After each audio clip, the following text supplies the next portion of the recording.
Hello, வணக்கம். இது உங்களோட கதை வீடு தூது.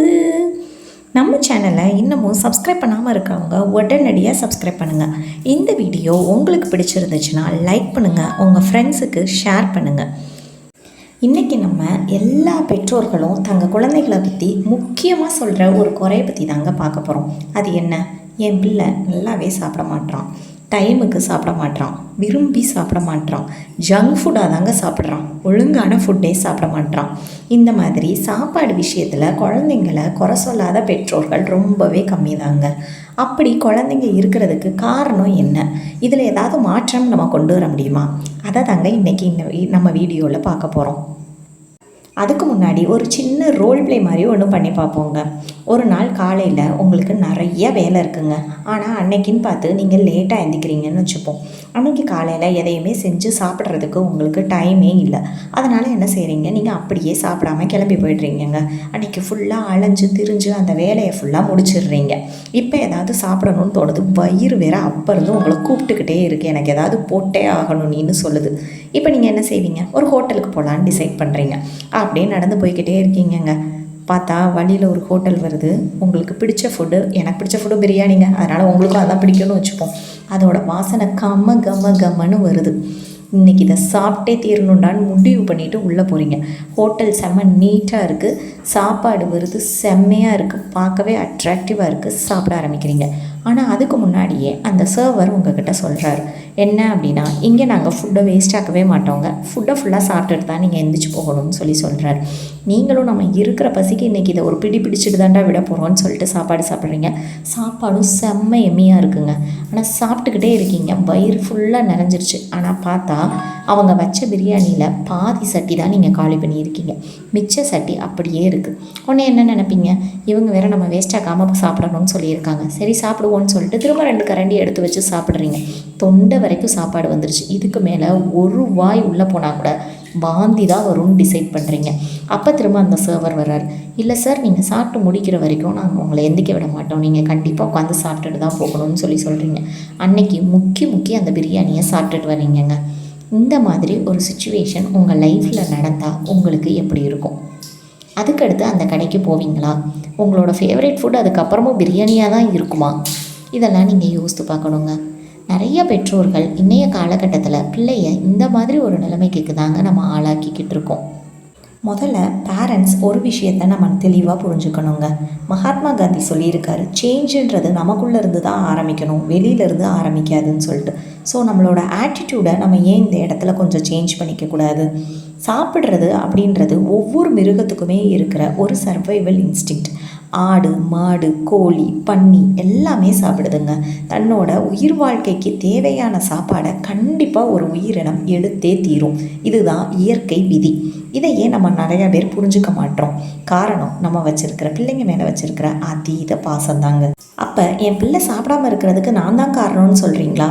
கண்டிப்பாக கிடையாதுங்க. நாமளும் ஒரு காரணம் அப்படின்னு தாங்க நான் சொல்கிறேன். இப்படி தான் டீல் பண்ணலான்னு சொல்கிறீங்க. அதை பற்றி தாங்க நம்ம இன்றைக்கி பேச போகிறோம். இதை நம்ம நிறைய கொஸ்டின்ஸாக பிரிச்சுக்கலாம். எந்த ஒரு பிரச்சனைக்கும் நம்ம சில கொஸ்டின்ஸுக்கு ஆன்சர் கண்டுபிடிச்சாலே சொல்யூஷன் கண்டுபிடிச்சிடலாங்க. வாட், வென், ஹவ் அப்படின்ற 3 கேள்விகளுக்கு பதில் கண்டுபிடிப்போங்க. வாட் அப்படின்றது என்ன அப்படின்னா, என்ன மாதிரியான உணவுகள் நம்ம குழந்தைகளுக்கு கொடுக்கணும். வென், அதை எப்பப்போ கொடுக்கணும். அடுத்து ஹவ், அந்த உணவை எப்படி நம்ம அவங்களுக்கு கொடுக்கணும். இந்த 3 விஷயங்களை நம்ம தெளிவாக புரிஞ்சுக்கிட்டாலே எந்த குழந்தையாக இருந்தாலும் அந்த குழந்தைய நம்ம சாப்பிட வச்சிடலாம். வாட் அப்படின்றதுக்கு என்ன பதில்னா, நம்ம இன்றைக்கி வைட் ரேஞ்ச் ஆஃப் ஃபுட்ஸை பிள்ளைங்களுக்கு ஆஃபர் பண்ணுறோங்க. ஃபார் எக்ஸாம்பிள் எடுத்துக்கோங்க, ஒரு பிள்ளை இருக்குது அப்படின்னா அது பருப்பு சாதத்தை சாப்பிடுதுங்க. அந்த பருப்பு சாதத்தை நம்ம கொடுக்குறோம், நம்ம நினைக்கிற அளவு பிள்ளைங்க சாப்பிட்றது கிடையாது. அடுத்து எந்திரிச்சிட்றாங்க அவங்க. ஒரு 1 hour கழித்து திரும்ப அவங்களுக்கு பசிக்குது. அப்போ அடுத்த வாட்டி நமக்கு என்ன இருக்குது, வீட்டில் பிஸ்கட் இருக்குது. அப்போ நிறையா பேர் இதை சொல்கிறாங்கங்க. என்ன சொல்கிறாங்கன்னா, நம்ம நல்லா ஹெல்த்தியாக கொடுக்குற அந்த பருப்பையோ காயையோ பிள்ளை நல்லாவே சாப்பிட மாட்டேது, ஆனால் இந்த பிஸ்கட் பேக்கெட் பார்த்திங்கன்னா ஒரு பாக்கெட் கூட சாப்பிட்றா அப்படின்னு சொல்கிறாங்க. என்றைக்காவது நம்ம யோசித்து பார்த்துருக்கோமா? ஒவ்வொரு தடவையுமே நம்ம கொடுக்குற உணவு ஹெல்த்தியான ஐட்டமாகவே இருக்கும் பட்சத்தில் அந்த குழந்தைக்கு அந்த ஒரு நாள் தேவையான ஊட்டச்சத்து கண்டிப்பாக அதில் கிடச்சிருங்க. பிஸ்கட் இருக்கிறதுனால தானே பிள்ளைங்க அந்த பிஸ்கட்டை சாப்பிடுது. ஏன் இந்த மாதிரி ஃபுட்ஸை நம்ம ரெஸ்ட்ரிக்ட் பண்ணக்கூடாது? வாங்கி கொடுக்கவே வேணான்னு சொல்லலைங்க, அதுக்கு ஒரு அளவை ஏன் நம்ம நிர்ணயிக்கக்கூடாது? அதுதாங்க நான் வாட்டில் சொல்ல வர்றேன். நல்ல ஃப்ரூட்ஸ் எல்லாம் பிள்ளைங்களுக்கு சின்ன வயசுலேருந்தே இன்ட்ரடியூஸ் பண்ணணும். நான் சொல்கிற எல்லா விஷயங்களும் 2 வயசுலேருந்து 3 வயசு இருக்கிற குழந்தைங்களுக்கு நீங்கள் ஈஸியாக கொண்டு வந்துடலாம். ஆனால் வளர்ந்த குழந்தைங்களாக இருக்கிறவங்க இது மாதிரி மாற்றம் அடைகிறதுக்கு சில நாட்கள் தேவைப்படும்.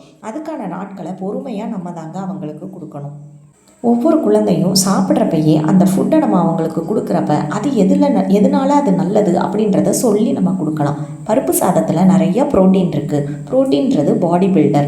அது உன்னோட உடம்புல எல்லா செல்களும் பெருகிறதுக்கு உதவி செய்யும். அதனால் நீ டாலாக வளருவ, நீ ஸ்ட்ராங்காக இருப்ப, எல்லா ஸ்போர்ட்ஸ்லேயும் நீ வின் பண்ண வாய்ப்பு இருக்குதுன்னு சின்ன பிள்ளையிலேயே நம்ம சொல்லி வளர்க்குறப்ப நம்மளை அறியாமையே அவங்களுக்கு டயட் கான்ஷியஸ்னஸையும் ஹெல்த் கான்ஷியஸ்னஸையும் கொடுக்குறோம்.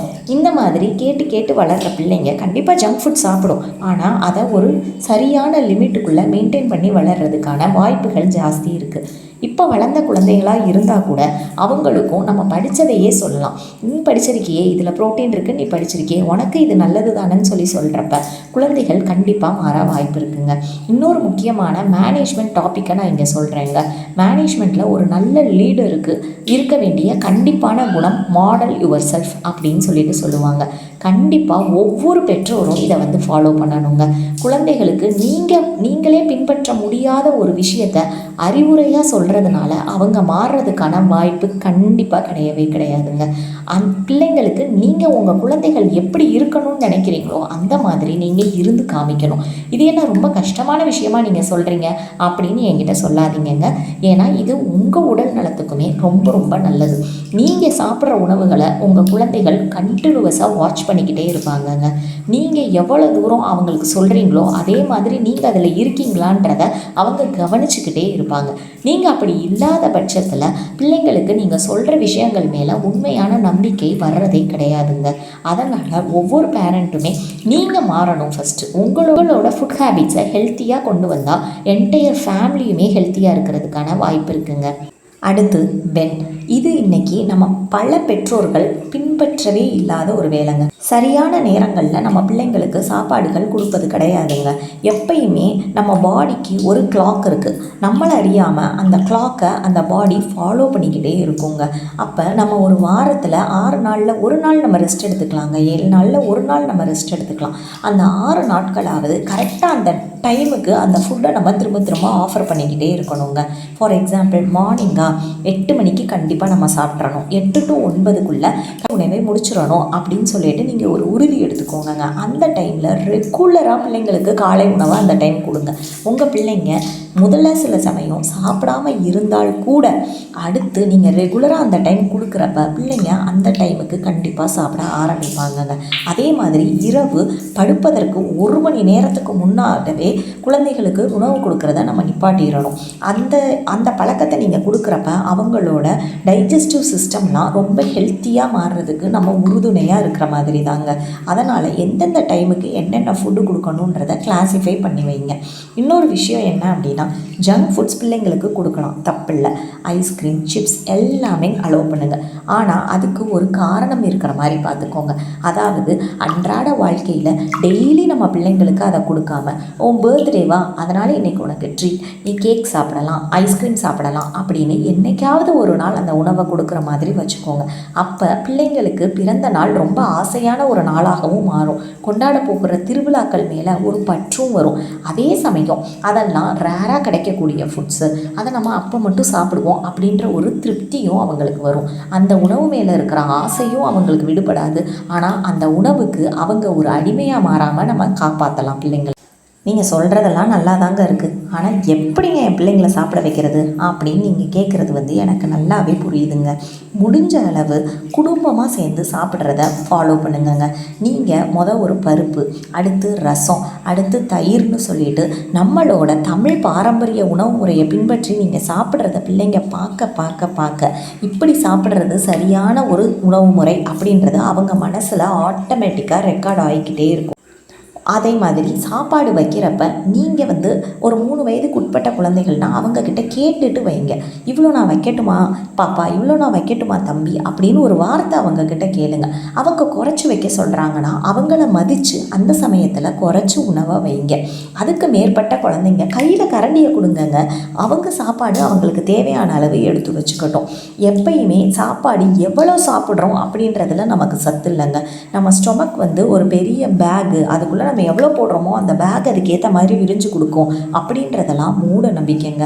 இயற்கை நம்ம உடம்புக்கு எவ்வளோ தேவையோ அதுக்கேற்ற அளவான சைஸோடு தான் நம்ம வயிறை வந்து படைச்சிருக்கோம். அந்த வயிறு கொள்ளளவு அப்படின்றது கரெக்டாக தாங்க இருக்கும் கண்டிப்பாக. அதனால் குழந்தைகள் கையில் நீங்கள் சாப்பாடு வச்சு கொடுக்குறப்ப அவங்க சாப்பாடு அப்படின்றது, அதாவது உணவு உண்ற ஒரு பழக்கம்ன்றது ஏன் கண்ட்ரோலுக்கு கீழே வருது, நான் அதை டிசைட் பண்ணுறேன் அப்படின்ற ஒரு உணர்வு அவங்களுக்கு வந்துருச்சுனாலே அவங்க நல்லபடியாக சாப்பிட ஆரம்பிப்பாங்க.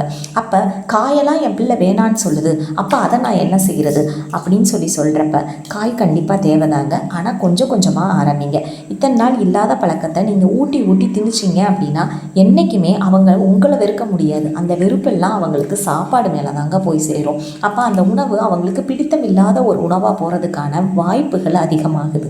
அதனால் நான் என்ன சொல்கிறேன்னா, காய்களை கொஞ்சம் கொஞ்சமாக சேர்க்க ஆரம்பிங்க.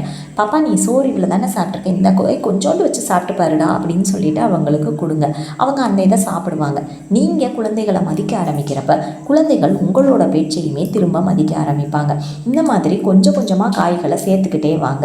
அவங்கள என்கரேஜ் பண்ணுங்கள். என்றைக்காவது ஒரு நாள் நிறையா அவங்க சாப்பிட்றாங்க அந்த காய் அப்படின்றப்ப வா சூப்பர், நீ இன்னைக்கு செம்மையாக பண்ணியிருக்கா அப்படின்னு சொல்லிட்டு என்கரேஜ் பண்ணுங்கள். குழந்தைகளுக்கு பாராட்டுதலை கேட்கணுன்றது ரொம்ப ரொம்ப ஆசையான ஒரு விஷயங்க. அதனால் நீங்கள் என்கரேஜ் பண்ணுறப்ப அதை திரும்ப திரும்ப அவங்க செய்ய ஆரம்பிப்பாங்க.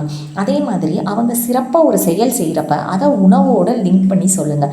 ஃபார் எக்ஸாம்பிள், அன்னைக்கு ஒரு ஓட்டப்பந்தயத்தில் அவங்க ஜெயிச்சுட்டு வராங்கன்னா, ஓட்டப்பந்தயம்னா பெரிய லெவலில் சொல்லுங்கள், தெருவில் விளாடுறப்ப ஜெயிச்சா கூட பிள்ளைங்க வந்து நம்மக்கிட்ட ஆசையாக சொல்லுவாங்க இல்லையா? அப்போ நீங்கள் சொல்லுங்கள், ஆமாண்டா கண்ணா இன்னைக்கு காலையில் நீ பீன்ஸ் வச்சு சாப்பிட்ட, பட்டர் பீன்ஸில் நிறைய ப்ரோட்டீன் இருக்குது, அதுதான் உன் காலில் ஸ்ட்ரென்த்தாக மாதிரி ஓடி இருக்குன்னு நினச்சேன். இன்றைக்கி பேரிச்சம்பழம் சாப்பிட்டேன், அதனால தான் உனக்கு ரத்தம் நல்லா வேகமாக ஓடி இருக்கு, அதனால தான் நீ ஜெயிச்ச அப்படின்னு சொல்லிட்டு சொல்லுங்கள். நம்ம சொல்கிறது பொய் கிடையாது, அது உண்மையும் கூட. இந்த விஷயங்கள் பிள்ளைங்க மனதில் பதிய பதிய பதிய பதிய உணவு மேலே அவங்களுக்கு ஒரு ஈடுபாடு வரும். அந்த ஈடுபாடு அந்த பிள்ளைங்களை நிறையா சாப்பிட, குழந்தைகளை நம்ம நம்புறதை விடுறது வந்து இந்த சாப்பாடு விஷயத்துலேருந்து தாங்க ஆரம்பிக்குது. குழந்தைகளோட உடம்புக்குள்ளே இருக்கிற கடிகாரம் அவங்களுக்கு அந்த சாப்பாடை எப்போ எடுத்துக்கணும், எவ்வளோ எடுத்துக்கணும், இப்போ குறைச்சி எடுக்கணுமா எல்லாத்தையுமே சரியாக சொல்லும். நல்லா கவனித்து பார்த்துருக்கீங்கன்னா சில சமயம் நன்றாக சாப்பிடக்கூடிய குழந்தைகள் கூட 1-2 நாள் சரியாக சாப்பிடாமல் இருப்பாங்க, இல்லைன்னா எப்பயும் சாப்பிட்ற அளவு சாப்பிடாமல் இருப்பாங்க. அந்த சமயத்தில் நமக்கு அது தெரியவே செய்யாது. ஏன் இன்னைக்கு திடீர்னு சாப்பிட மாட்டான்னு நம்ம திட்டி கூட அன்றைக்கி சாப்பிட வச்சிருப்போம். ஆனால் அடுத்த நாள் பார்த்திங்கன்னா அவங்க காலை கடன் வெளியேற்றும் போது அதில் ஒரு கெட்ட நாத்தமோ இல்லைன்னா அது கலங்கிய நிலையிலையோ இருக்கும், இல்லைன்னா வயிறு வலி வரும், அடுத்த நாள் பார்த்திங்கன்னா ஃபீவர் வரும். அதெல்லாம் எல்லாம் முந்தின நாள் அவங்க சாப்பிடாமல் இருந்ததுக்கான காரணம் என்ன அப்படின்னா அவங்களோட உடல் உள்ளே இருந்து அந்த இண்டிகேஷனை அவங்களுக்கு முதலையே கொடுத்துருக்கோம். ஆனால் குழந்தைகளால் அதை வார்த்தையாக வடிவமைச்சு நமக்கு சொல்ல தெரிஞ்சிருக்காது. அப்போ தான் நம்ம என்றைக்காவது ஒரு நாள் நைட்டு சாப்பிடலன்னா பரவாயில்லைங்க, அந்த ஒரு வேளை சாப்பாடுனால நம்ம பிள்ளைக்கு நம்ம கொடுக்குற சத்தான உணவு எதுவுமே மாறி போக போகிறது கிடையாது. அதனால் நம்மளோட ஆட்டிடியூடை கொஞ்சம் நம்ம மாற்றிக்கிட்டோம் அப்படின்னா ரொம்ப ஹெல்த்தியான யங்கர் ஜென்ரேஷனை கண்டிப்பாக நம்ம கொண்டு வர முடியுன்றது என்னோட நம்பிக்கைங்க. உங்களுக்கும் இதில் நம்பிக்கை இருந்துச்சுன்னா இது மாதிரி குழந்தைகள் ரிலேட்டடான நிறைய விஷயங்களை நம்மளோட வருத்தப்படாத பெற்றோர்கள் சங்கத்தில் நம்ம கண்டிப்பாக பேசலாம். அது வரைக்கும் பாய் பாய், டேக் கேர்.